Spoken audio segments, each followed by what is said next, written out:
Hey folks, I'm Brendan, and you're watching the Overqualified Henchman. Halloween's just a week away, which means it's probably a good time for a bit of a confession. I don't actually like horror movies. I totally understand the appeal. They're just not something I enjoy myself. Which leads me to the Loot Crate for October 2016. Theme? Well, horror. Yeah, this probably isn't going to end well. Okay, like I said, I'm not a horror fan. That's going to color my opinion some, but the goal here is still to give the crate a fair shake. Let's start with this Walking Dead t-shirt for Negan Sluggers. Now obviously it's done up to look like the logo of a baseball team, and I like that red on this dark heather gray, but I think this is a case where less would have been more. Just the logo would have been a good looking t-shirt, and a pretty funny in-joke for fans of the show who stopped to actually read it. But then we've got to have this weird semi-photorealistic picture of the character himself, along with the Walking Dead AMC logo at the bottom. It's like if you took a t-shirt with the Batman logo on it, cool, then a picture of Batman underneath, okay, then the word Batman, along with a DC logo in case people got him confused with that other Batman. It ends up feeling more like an ad at a bus stop than an actual t-shirt design. Moving on, we have this Leatherface plush. Now there were two versions of this, one happy and one angry. You had a 50-50 shot of getting one or the other. You remember when I said I don't really like horror movies? Yeah, well, I especially don't like slasher flicks. Still, I was always taught that if you don't have something nice to say, you shouldn't say anything at all.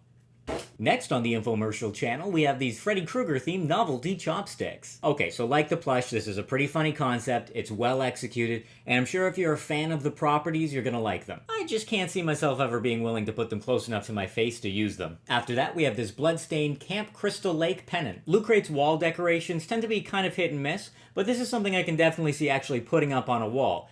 Again, assuming you were a fan of the franchise. This goes back to what I was saying about the t-shirt design kind of gilding the lily. You might have to look twice at this to get the joke, which I think is what makes it work. Brief interlude, did you know that Loot Crate is now doing an underwear subscription? I'm not even gonna make a joke, I'm just gonna let you kinda soak that in. Now the last two items fit the most loosely under the horror theme, and probably not coincidentally are my favorites. Starting with The Legion of Regrettable Supervillains by John Morris. 50 obscure, incompetent, or just weird supervillains from the history of comics. This is a companion piece to the League of Regrettable Superheroes from an earlier Loot Crate. Hey, I mean the tagline is, "Look out, he's got an ape!" Which is, it's pretty magical. Last up is the pin for this month, featuring John Carpenter's Halloween, and frankly, the pin itself is pretty boring. It's not a new design or a clever take, it's just art from the poster. What we're really interested in is the DLC. Specifically, a Steam copy of the new video game version of Super Fight. You might already be familiar with Super Fight as a party card game, kind of in the same genre as Cards Against Humanity. You use the cards to randomly generate a character and their powers,